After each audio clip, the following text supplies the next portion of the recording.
Good day, Internet. This is DTNS Live for Friday. It's Monday. March 10th, 2025. Monday. From Studio Animal House, I'm Sarah Lane, and I'm obviously just, having some sort of a severance issue. Happy Wednesday in Los Angeles. I'm Todd Merritt. And a good Thursday to you in Austin, Texas. I'm Justin Robert Young. But I'll have to say it's a lovely Monday. And I'm the show's producer, Roger Chang. Daily Tech News Show Live is made possible by you, the listeners. You know what day it is. Thank you, Dale Mulcahy, Matt Zaglin, Jeff Wilkes, and brand new patrons. Everybody welcome in Kathleen, Don, Ben, Kenny, Elizabeth, and Julie. Oh, man. That is so cool to get so many patrons over the weekend. Thank you all so much. If you're having the case of the Mondays, welcome. I'm with you. If you're having a case of the Mondays, just call it Friday. Yeah. Fix. Right. Problem solved. Yeah. Maybe it's like Friday in my mind. Anyway, welcome to DTNS Live. Whatever It's day, like Christmas every day. Whatever day may be in your mind, this is our show where we discuss the tech news to help us all understand it a little bit better together. Justin Robert Young, how's it going in the old TX? Terrible. I'm not going to lie Terrible. to you. I'm sorry to hear that, Justin. Yeah, it's going bad. Yeah, our beautiful little 6-month-old daughter had her first massive sleep regression teething incident last night. We were up pretty much all night, and now it feels like a freight train hit me. But other than that, I've never been more ready to do the tech news for you, the dedicated DTNS listenership. You are a true parent in so many ways, but in the current way, in that you can't tell that you have a teething daughter that kept you up all night. Well, that's because I'm just a robotic professional. All I do is deliver high quality podcast content to the waiting ears internationally.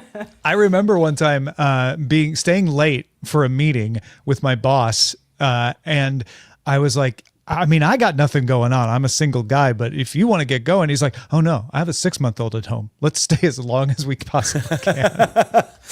Yeah. No, I know that feeling. I bet the wife was thrilled about that. Probably not. Yeah. I mean, if you can latch onto that freight train, it does kind of help smooth the things along in about 4 months' time. Just give in to the madness. Just stare right into the void and let the void stare back Wait, at are you. you suggesting that he should ride the rails, become a hobo? Like, what was the freight I'm just train saying, this will be one of many sleep regressions you'll experience. No, I know. Yeah. I see. No, I like what you said initially though. It's just like, hey, look, counterintuitive, but wake her up. Yeah. Like, show her who's boss. Like, she doesn't get to decide. You want to be awake? Yeah. Just when delirium, she thinks it's safe. You show that baby who's boss. That's what you do. Delirium or waking nightmare, it all blurs together. Yeah. Just sleep when you're dead. Well, sometimes tech news feels a little delirium-esque as well, but we do have some tech news to get through, so let's start with the quick hits. Foxconn made public a large language model it has developed called Fox Brain. Get it? The company developed it with NVIDIA using Meta's Llama 3.1, plans to open source it for companies to use in manufacturing and supply chain management. Apple and Meta are expected to face modest fines from the European Commission for allegedly violating the Digital Markets Act, or DMA, which is supposed to limit big tech's power and boost competition. The DMA allows for fines up to 10% of a company's global revenue, but sources say the EU is prioritizing compliance over punishment due to the short duration of the violations and geopolitical factors. A final decision is expected this month. Reporters asked the president on Sunday if there would be a deal for TikTok US soon. He said, and I'll quote, but not do an imitation, "We're dealing with 4 different groups and a lot of people want it. All 4 are good." Just as a reminder, back in January, the president issued an executive order not to enforce the prohibition against distributing TikTok until April 5th. Microsoft lifted a compatibility hold that previously blocked some AutoCAD 2022 users from installing the Windows 11 2024 update due to launch and crash issues. Autodesk resolved the problem with the AutoCAD 2022 1.4 update, and affected users can now install Windows 11 version 24H2. Yay! Microsoft also removed other upgrade blocks related to some issues like BIOS issues, auto HDR gaming problems, and incompatible software in general. Bloomberg reports that Japan's service robot market is expected to nearly triple by 2030, driven by labor shortages and just people getting old. Country is projected to face a labor shortfall of 11 million by 2040, and by 2065, 40% of the population will be older than 65.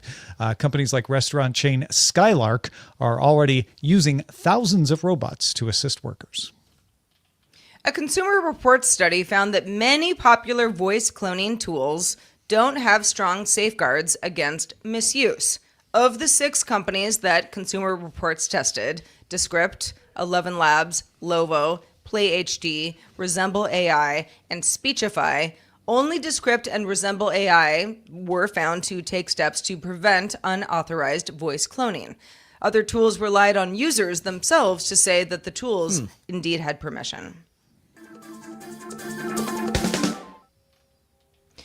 Bloomberg's Mark Gurman reports that Apple is delaying its smart display after postponing its major Siri AI upgrade. So the smart display always has been rumored, not something that has been announced by Apple, but was expected. The device has always been meant to work with Apple Intelligence. It's your smart home hub. You talk to Siri, Siri's better, et cetera, et cetera. Also adding modern support for apps like your calendar, maybe your notes, your messages, but relying on Siri capabilities. Apple now says the AI upgrade will take longer than expected and possibly even miss the iOS 18 release this fall, which is when the iOS 18 releases releases usually come out. Apple developer Simon Willison thinks that Apple may be having a hard time securing Siri's ability to access user data and also perform actions. Apple's long-standing strong privacy stance, obviously an issue for the company. Apple is like privacy first. They've always been this way. But some experts worry that that problem may be unsolvable with current AI models. Yeah, the security thing is about prompt injection attacks. And there is not like an industry standard for preventing prompt injection attacks. So Apple, like everyone else in the business, is trying to figure out its own solution for this. Justin, I'm curious what you think about the prospects for Apple being able to do something like that, if indeed this is what's holding it up. I think it absolutely is what's holding it up. And the problem that Apple has right now is that they don't need to be the best player in the game when it comes to AI. They don't need to be developing frontier LLMs. It'd be great for them if they did, but they don't have to do it because they have the one thing that is more valuable and nobody else has, at least as of now. And that is the dominant platform for your personal user data that is controlled by no one else, right? A lot of the Android marketplace is fractured. iOS is iOS is iOS. That's that. So if they could have a competent LLM to interact with that, that's huge because nowhere else do you trust the security or does it live locally like it does on your iPhone. The problem is that once you get outside of a lot of frivolous features like they have on Apple Intelligence now, you start to run into some big questions about security.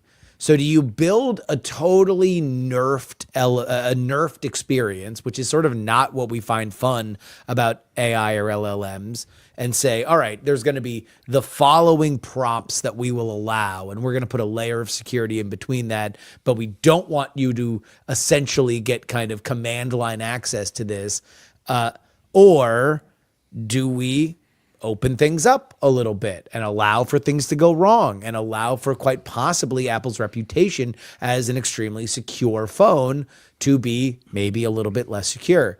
That's the question. Combine that with the fact that Apple has not been fast moving in this area. I think that they are a very segmented company that does not have the ability to really move quickly and innovate in the way that they once did.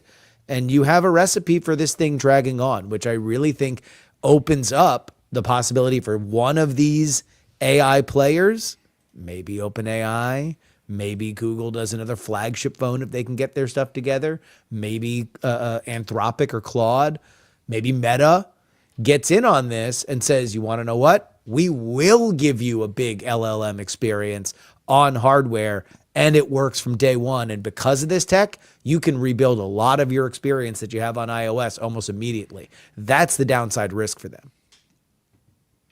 You know, when Apple's HomePod first launched, I don't know if any of you have a HomePod. I do not, but it was late to the game and it was expensive.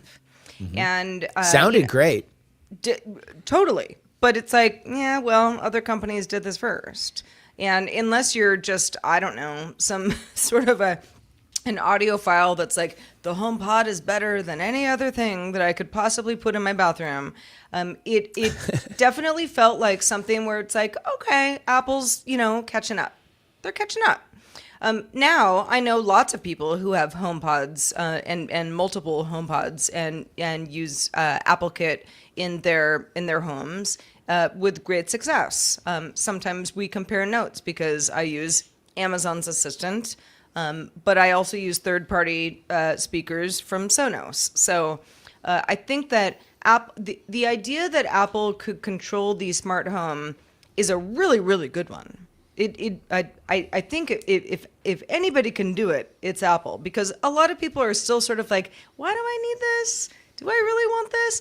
It's like an iPad that just like hangs out in the corner of the living room and you talk to it. Yeah, it actually is a really great thing. I mean, my Echo Show is a really great thing. And at the same time, the idea that it can get smarter and Apple saying, well, we're not ready for it to get smarter, so we're just not going to release it, I think is the right call. But it also is, I'm sure, very disappointing for anybody who's been working on this internally. They can only fall behind so often. I counter people who say this is horrible for Apple. They are falling behind and they're losing, because I don't think they're losing yet. Nobody's looking at a Pixel or even a Samsung Galaxy and saying, gosh, the AI features on that are so compelling, I must switch from iOS.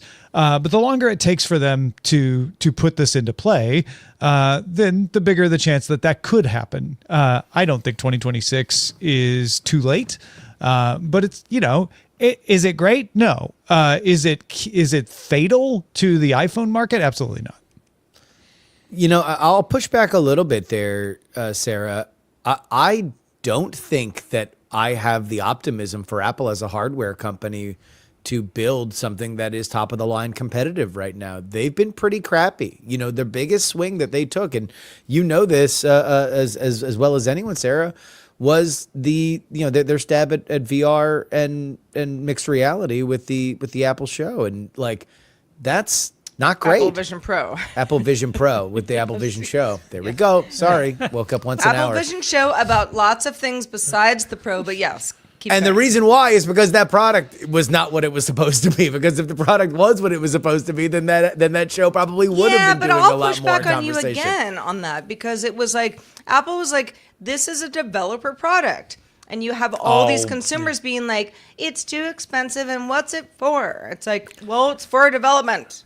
I want for there to be a place where we can just put the great excuses of technology, right? the great product excuse, because this is a developer preview, or this is a developer's device, when it's clearly something that they decided was going to be a flagship new leg to the stool of that company, is right up there with we're pivoting to enterprise as the excuse. In fact, it's born as a big device. It middles in this is actually just for developers, and then it finally goes to its grave with we're pivoting to enterprise. That's the life cycle of a failed product. Wait for the 2000 foldable iPhone.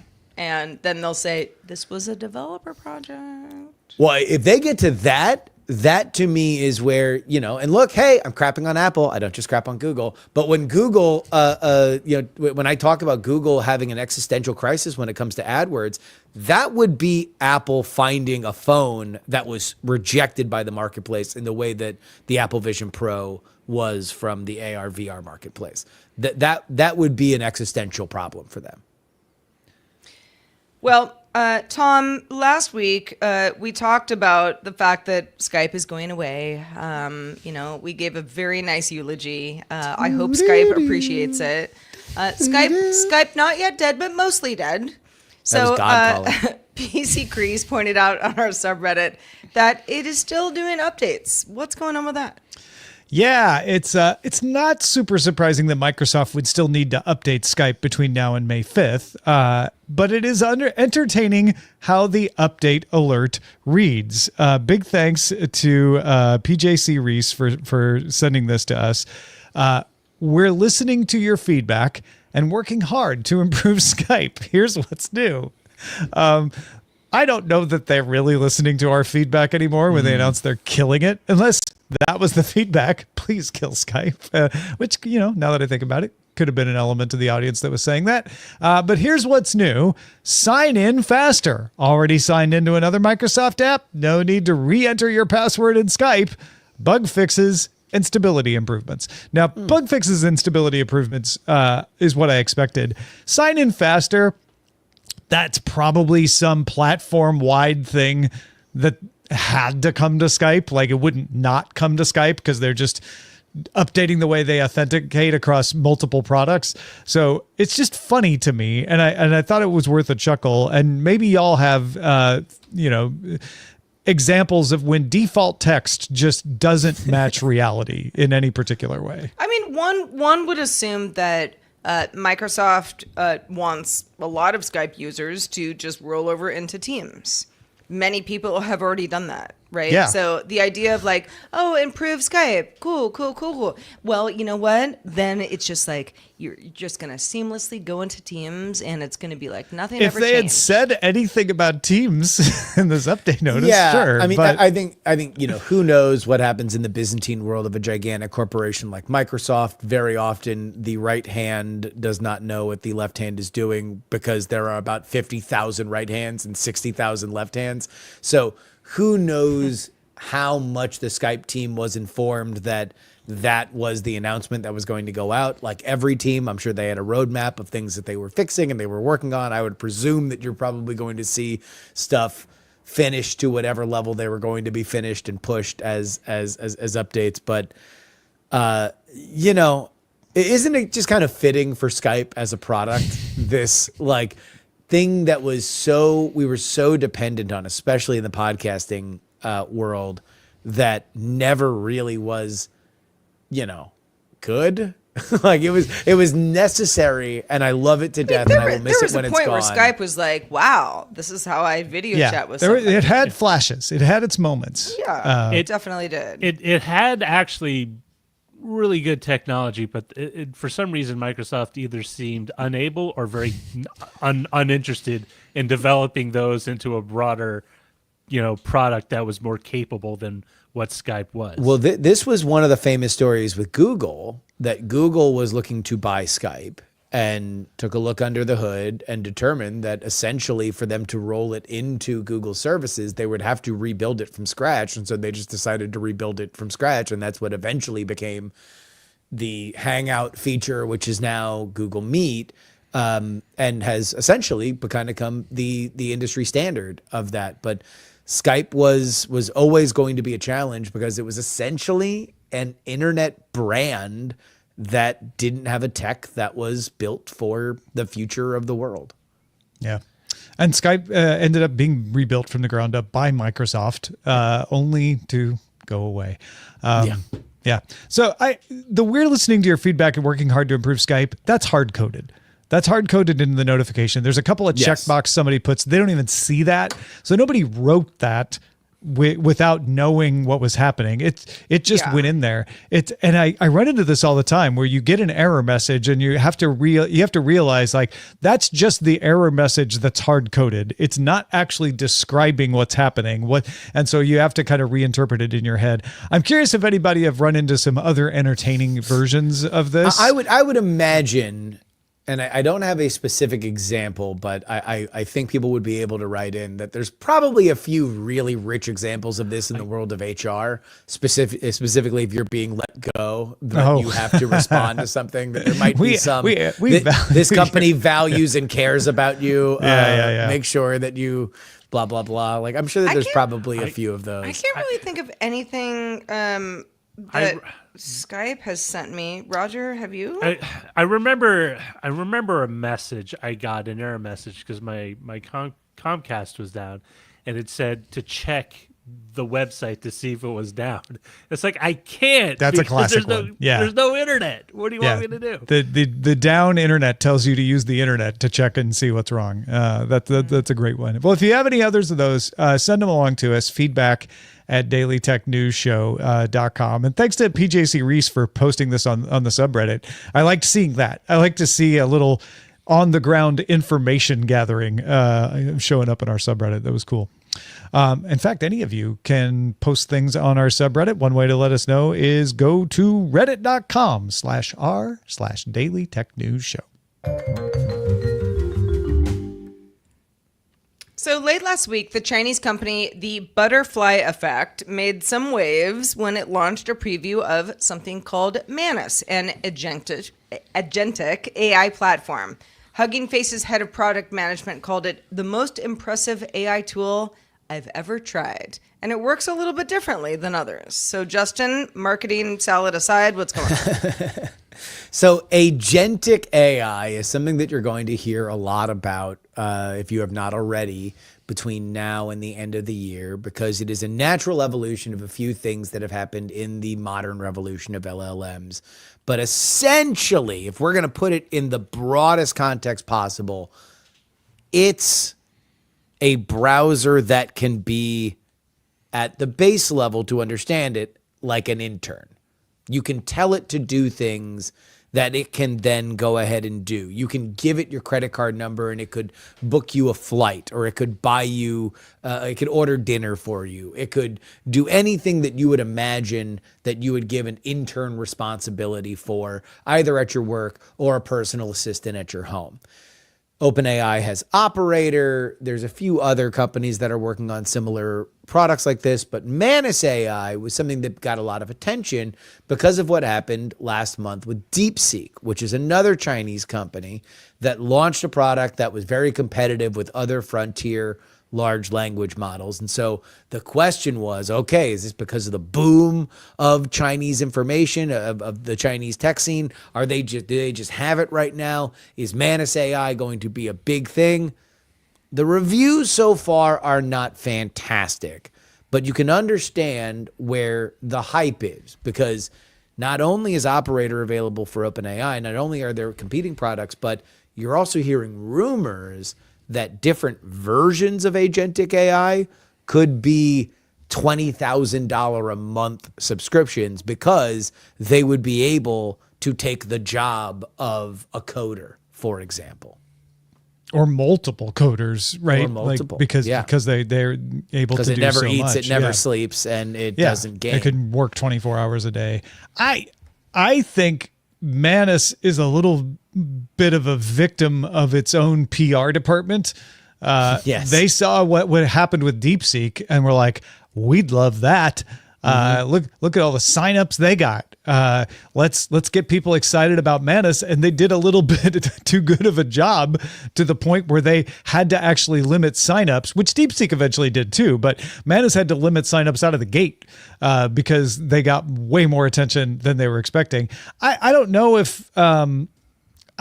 if this is them underestimating how good they would be at it, or if it was part of the plan. But I do think this was clearly someone going, we can market ourselves as the next DeepSeek. I don't see anything, and I haven't used it, that tells me that it is any significantly bigger development over the other agentic AI that we have from multiple companies, including OpenAI. Yeah, the reviews don't seem to suggest that this is a gigantic technological breakthrough, and this is essentially how agentic AI works. It is controlling a browser. It is asking itself, what should I do next based on the thing that you gave me? So let's say I would like to book a flight from Austin, Texas to Los Angeles so I can go visit Tom. And so I can type into this browser, hey, find me a flight. I want to go visit Tom. It can then go to the various websites that, list prices. It could find the right thing. It could click on it, and then it could book it if I gave it my credit card number. Here's the way that it does it. After it breaks down the task of what it should do next, it then takes a picture of each step that it's at and then uses its reasoning model to say, okay, if my next step is whatever it is, this is based on this picture where I should click. This is where I should go. Now that takes a little bit of time to go ahead and do it. This is a pretty slow process at the top of the market right now.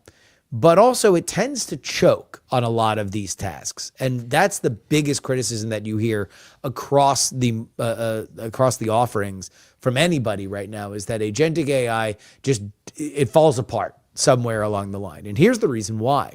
A lot of the tasks that we do as humans are navigating through websites that have a lot of words on it.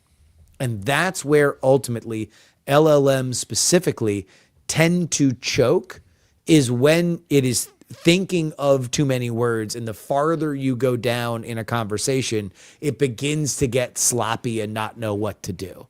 And so the biggest hurdle technically that needs to be cleared with agentic AI is figuring out that problem. Now, there are things that it can do well now. My co-host on the attention mechanism, Andrew Main, did a video when Operator first came out, that if you just wanted to find information and then copy and paste it into a database and then have it be able to take from that database, that works a lot easier because you are asking it to do a simple thing. You are finding one piece of information, you are putting it somewhere else, and then you are retrieving it from that to go do something else with it. But right now, it is still an imperfect product. Yeah. And I think it is too soon for Manus to have something that is as impressive as DeepSeek, because DeepSeek had actual impressive things. Now, there were things they were touting that weren't as impressive as they were making them sound, but they had some really good efficiency going on that a lot of other models are learning from, and that's good. I think there isn't anything in Manus where someone can point at it and say, oh, they did something with agentic AI that nobody else has done. And part of that is because this is so new, everybody's still figuring out like what is even the best way to do it. Like we are at pre-GPT 3.5, right? Well, I think people know generally how to do it. The question is, how do you optimize it? Like, how do you how do you get it to not choke, right? How do you solve for that? Yeah. LLMs were at that stage pre 3.5 where they would choke a lot. And then the big advance with 3.5 is, they do hallucinate sometimes, but they worked all the time and they were impressive. Yeah. Yeah. And it might be another sub layer. There are a few tools now where you can just download all of a website in text. So you don't have to have the agentic AI look at a thing and try to use its visual acumen, but rather sort of go through it in another way. Maybe that's the solution. Don't we all do that? That's what I do. Yeah. This would be, not to get pedantic here, but like this would be basically just every website it goes to, it now ingests as a TXT file as opposed to looking at as a JPEG picture. Right. And saying, okay, I need to move the cursor. It opens a whole here. other can of worms of companies being like, Well, I do think that that's what I'm saying, Justin, is like we are still trying to figure out, is it better if it does it as a TXT? Is there another trick that we can get to make it not choke? Like we're still working that stuff out. And if Manus had been like, we fixed it, we did, what we're doing is this.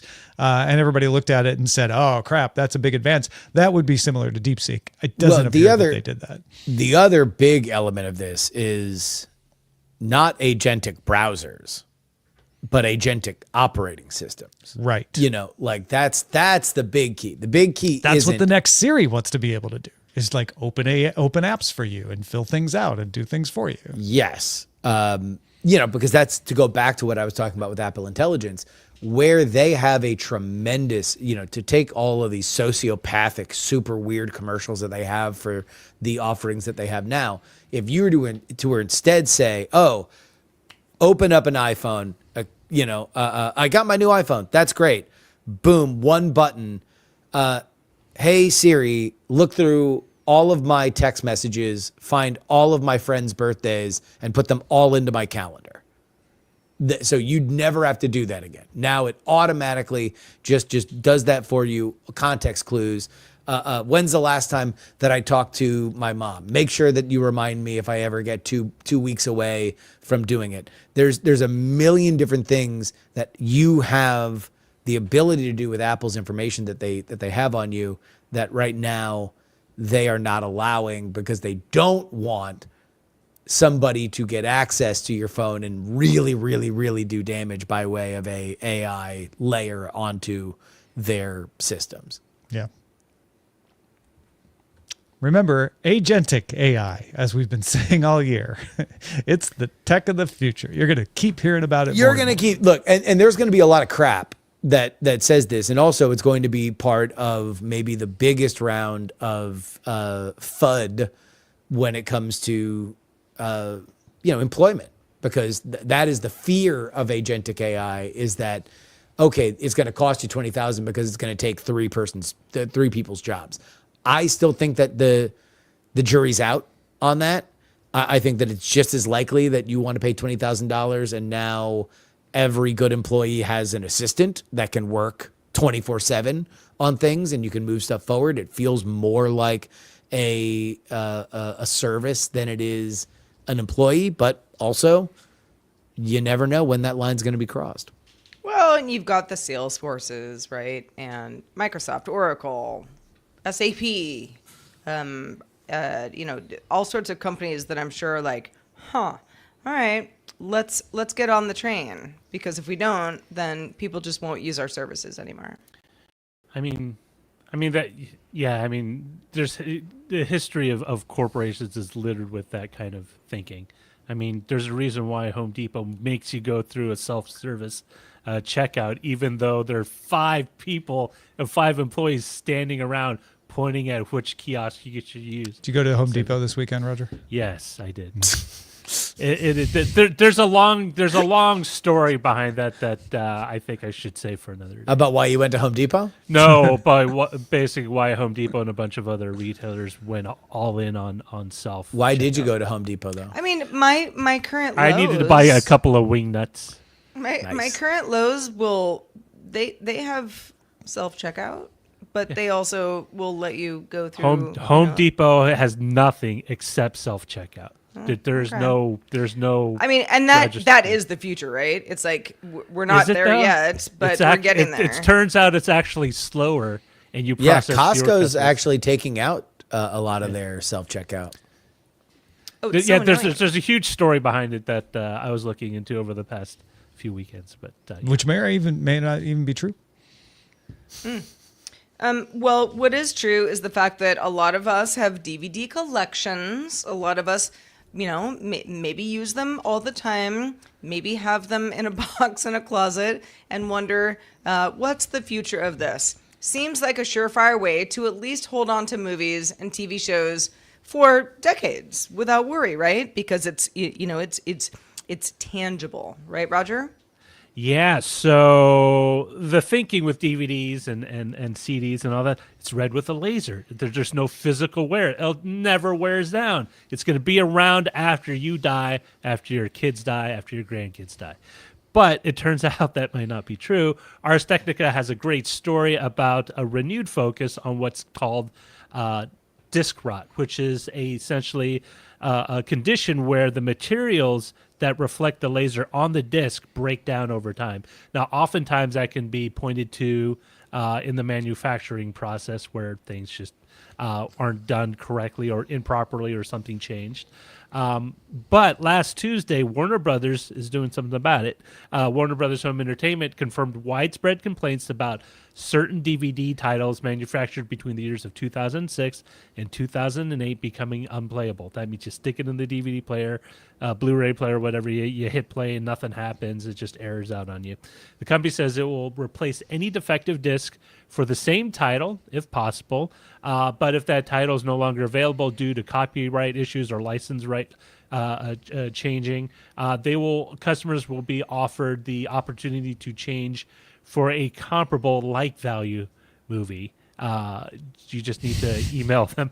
I mean, I don't know. At the same Rotten Tomatoes rating. Yeah. Like, yeah. So like if you get Paul Blart, Mall Cop or something. Yeah. You have to pick. you can't get an Academy Award winner. No. Nothing that got an Emmy or a Golden Globe or an Oscar. You just got to hit them up at whv@wbd.com. But my question to all of you, Sure, they're going to get right on that. My question to you is like, I mean, can you imagine like that email account? Someone being like, whatever. I mean, that's perfect thing for agentic AI, right? Just to process these. Yeah. That would Yeah. be, yeah. Exactly. Exchanging my busted copy of Undercover Brother for Chocolat. Well, also Warner needs agentic AI to just sift through all this stuff and go, did you send a picture? Do you have proof of purchase? Did you really buy it? Is it on the list? Is it one of the things we know is defective, et cetera, et cetera? But I mean, it sort of does diminish the whole argument that the reason why I have these discs, and it can be CDs. CDs are susceptible to this depending on who made them. Game discs as well. But like the whole thing is like, I like buying physical media because it means I have it forever. I mean, barring a natural disaster or theft. But like, yeah, I mean, like in this case, it's like, wouldn't it be just better to rip your, not that I've done it, but rip your DVDs onto a hard drive and just have them? You have a fair use right to do that. I think Library of Congress finally gave an exemption. As long as I've done it with my like, CDs. I've done it with my reselling them. CDs, definitely. Yeah. Well, CDs you're not circumventing digital rights management. So the CDs you're totally in the clear. The DVDs you would have to in a lot of cases. I have a Warner Brothers Home Entertainment DVD of The Matrix. My first DVD, by the way. Yeah, it used to be the default DVD. If you had a DVD player, they made you buy The Matrix. It was next to where they sold DVDs. I put it in. I don't think it was between 2006 and 2008, but I was like, let me just pop this in the old DVD player. So I have an external DVD player I plugged into my Mac, popped this in. It popped right up, no errors, and then immediately said, playback of video prohibited, because I have a Dell monitor plugged into my Mac. And it doesn't, it's like, oh, wait, I'm sorry. What? You might be ripping this through the analog hole. Oh, So we're not just going to like let too you much of the show the daisy video. chain. Yeah. So I was prohibited. I mean, it would be easy. I could unplug the monitor and it would be fine. And then I could rip it and play it however I want. But I thought it was funny in light of this story that DRM was a bigger threat to me playing back the DVD that I own. Yeah, it's funny because all of that disc technology, yes, it came, it was something that people liked because it had theoretically a playback life cycle that would go farther than a videotape. Yeah, or 30 an to audio 100 tape years or for a something like DVD. that. Yeah.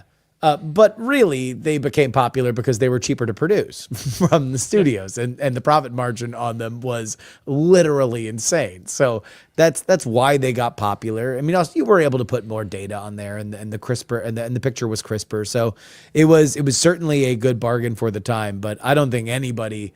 We only think of them as lasting forever compared to the capricious nature that people can pull things off of. Server-driven solutions to this. That's really what we are rejecting against. To the VHS, where it was like, well, I could literally pull the tape out and then it would be done. So yeah, but you can scratch a DVD. You can. It's harder. It's harder to damage the DVD, and it's physical. So yeah, I own it. No one can take it away from. Well, actually, anybody could rob me and take it away. But Don't it's not like rob a Tom. server will take it away, even though I've paid for it. And what's weird is like your ability to play those back with a new player gets steadily reduced with each ongoing year because there are fewer Blu-ray players. Just DVD players are all gone. I have a much harder time playing my HD DVD copy of Aeon Flux Oh, Jesus. because it's an HD DVD. So I don't know what's more shocking, that you have it or you had it right next to you.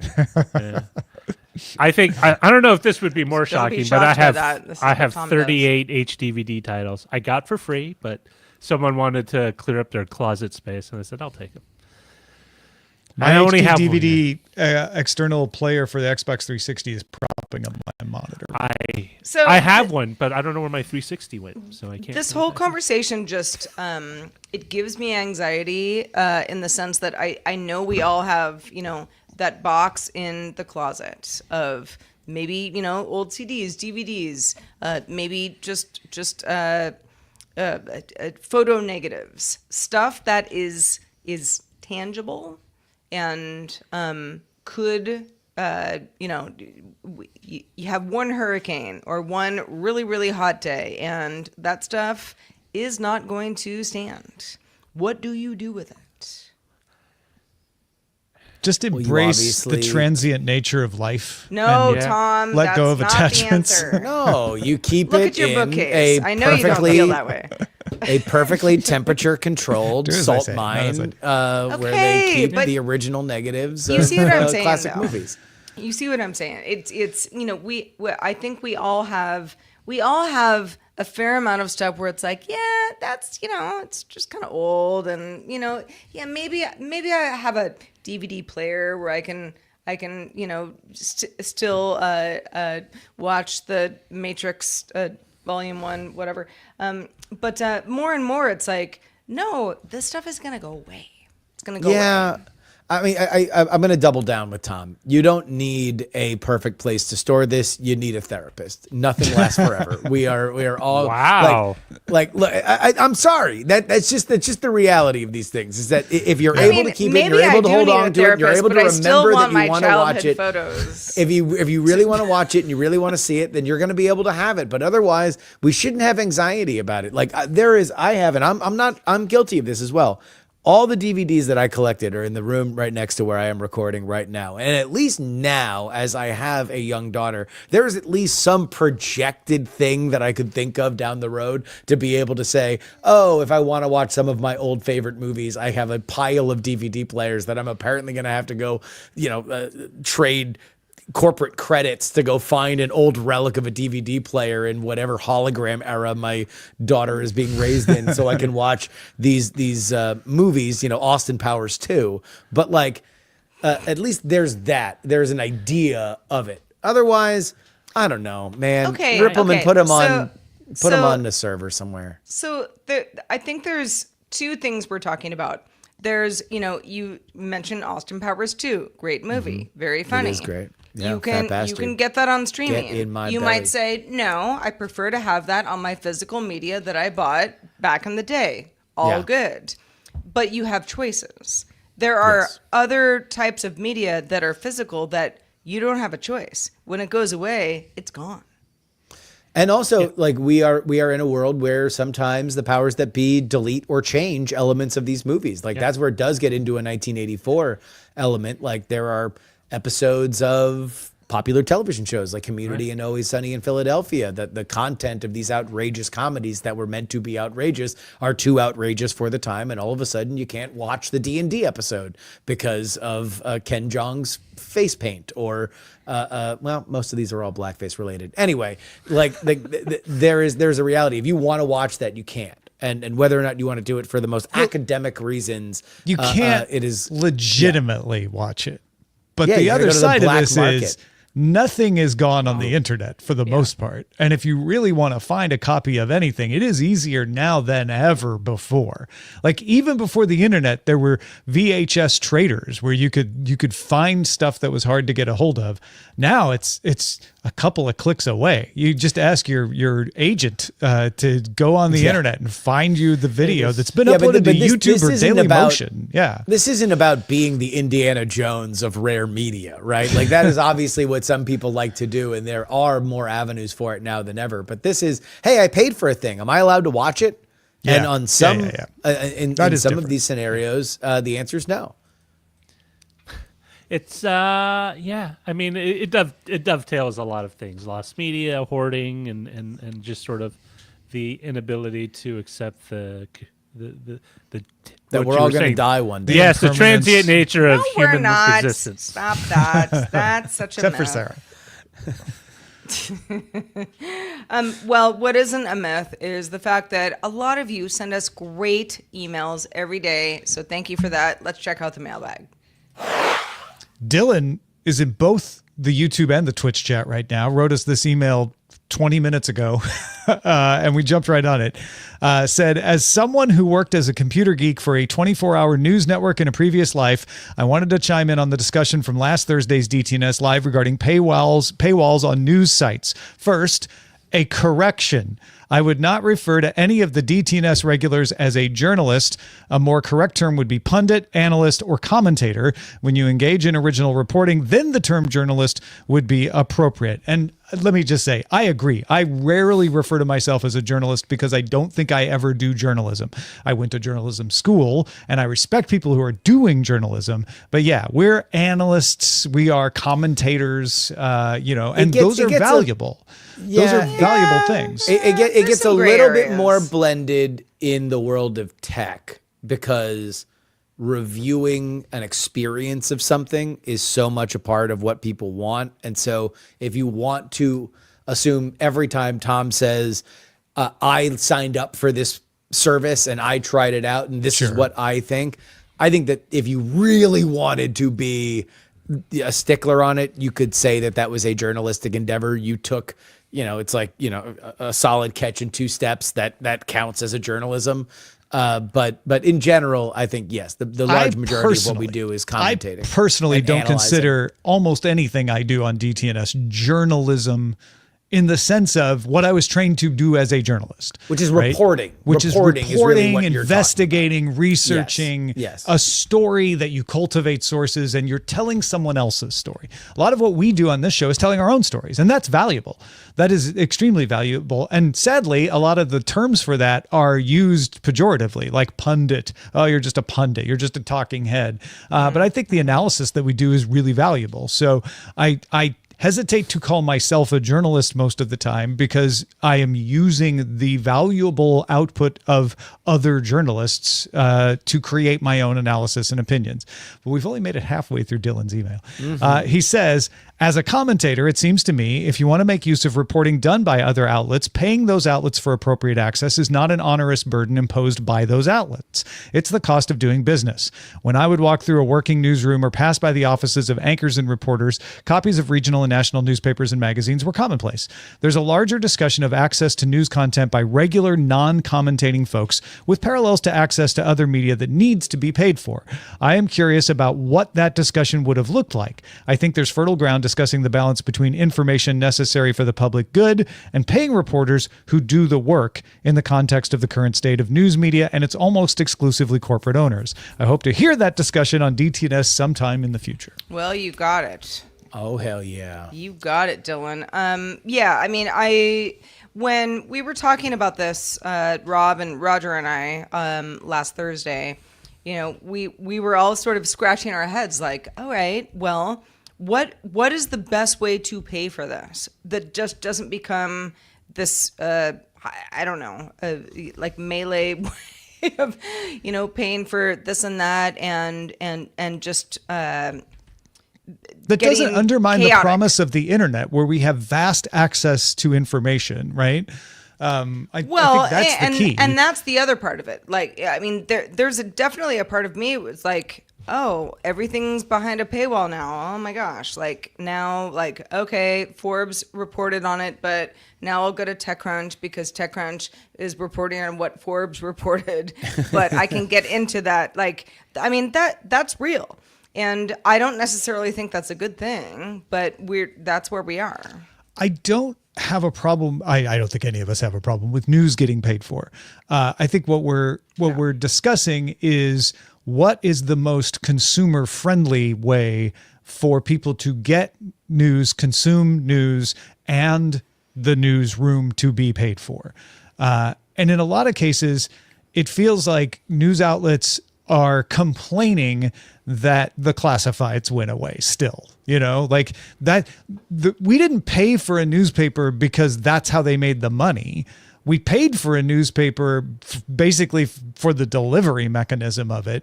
And the classified advertising is what paid the news reporters. And the auto circulars. Yeah, that too. Yeah. So there was an interesting discussion that happened on Substack's notes feature a few weeks ago that people seem far more interested in paying for multiple different $12 a month, $8 a month, $7 a month Substacks, which are only one person writing, usually, and yet will blanch at the idea of paying $11 a month for the New York Times or the Wall Street Journal or the Washington Post, these massive outlets that are giving you, by comparison, orders of magnitude by the second more content than you would. And part of the reason why is because I know exactly what I'm getting with a Substack, and I don't know exactly what I'm getting with a lot of these websites and media companies.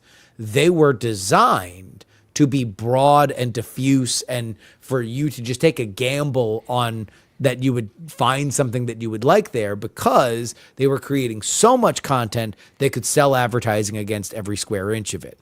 They're having a harder time adjusting to the paywalled era because of it. Because a paywall is something that you have to feel good about jumping over. And sometimes with big brands, you feel indebted to it. You go there every day. There's a writer or a feature that you really care about. And so you're happy to fork over a little bit of cash. But the psychological journey is there for everybody to pull out their credit card and pay money. What was the onus on all of these outlets from the beginning of the late 90s when this technology was beginning to dawn was to figure out easier ways that people could pay them for cash or pay them for their content. They've never really done it. And I think that it is all of their own faults. And you've seen a lot of these companies kind of suffer for it. Part of it is also, it's just, them's the breaks in the big city. We're in a world now where some of the companies that were built for the last 100 years are kind of spectacularly ill prepared for the next. And there's an oversupply problem. We used to pick between one, maybe two newspapers, 3 or 4 evening newscasts, a couple of radio station news broadcasts, and that's what you had to choose from for your news. Now, your news choices are literally infinite. Like, instead of the St. Louis Post-Dispatch competing with Channel 4 News, KMOX Radio, 1,000 YouTube channels. St. Louis Post-Dispatch is competing with every single other person on the planet generating content, right? So until we shake that out and figure out, and we still haven't, general news is still going to be a low margin enterprise. And I think, Justin, you brought up a whole bunch of good points, including the ones that I prefer to support someone on Substack that I have a relationship with, where I'm like, oh, I'm directly supporting you, Justin, making content. I'm directly supporting you, Scott, making content, versus, oh, I'm paying a company. I don't have a relationship with anyone at that company. The other problem is, a lot of these outlets have gone away from the idea of cultivating stars and making a personal brand really big and synonymous with that outlet. And part of the reason why is because they're afraid that that star is going to leave and that star is going to take their audience with them. And yes, there's more of a possibility that that can happen these days. But I think it's really short-sighted that they don't look at themselves as the star factory, that they can take somebody who is just at the beginning scrapping, throw the heat on them, microwave them to somebody big, and understand that, all right, look, at a certain point, you're going to ask for too much money, and we're going to cut you loose. You're going to move on your way. But in the meanwhile, we're going to get all these people that already signed up for your for a subscription here, and that's going to be the benefit. It's been short-sighted, and you've seen a lot of these kinds of talent come and go. But look, should there be payment for news? Yes. Should it be easier from the consumer perspective to pull out my wallet and do it? Absolutely. Have these outlets failed in doing it? 150%. Has Laminar Rainbow just supported us directly with the $2.99 super sticker on YouTube? Yes. Yeah. Woo-hoo. Is he going to give $2.99 to CNN right now? No. Probably not. So you're thinking big outlets should sort of do the Nickelodeon child star model of factory, where you kind of take this. If I were one of these companies, like, I can think of a lot of talent, including people on this show right now, that should have been snapped up by entities that wanted a certain audience. And then with the understanding being like, yeah, they might eventually hit us with a contract that we don't want to pay for. And that's fine. We'll cut them then and we'll find somebody else that'll fill their slot. But we want to be able to always be dynamic and exciting. And we want to be the place where new voices come.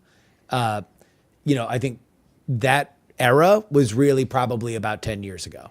And they kind of let it go, in my opinion. My final point on the paywall thing is companies are experimenting with paywalls in ways that are annoying to the consumer, not ways that make them go, oh, yeah, sure, that's easy enough. And we're trying to do the same thing on Daily Tech News Show. My philosophy has always been give away as much content as possible and thank the people who support you by doing things like giving them an ad-free version, giving them bonus content and things like that, versus put a big banner in front of someone so they can't even copy the headline of your story and go, you should be paying right now, because it just doesn't seem to have as good of an effect. It's funny. I've had a lot of people that have come out of big media that have talked to me about going independent over the last 5 years. And one of the latest is Dave Leventhal, who has a great new Substack. If you ever heard my PX3 show, he's the money man. He's been doing FEC filing reporting for as long as I've certainly been in the business. He is among the best to do it. And now he is starting a Substack. And he sent me his first big piece and he was like, hey, thoughts on this? And it was like, the headline was, this Trump frenemy backing super PAC has been dinged by the FEC.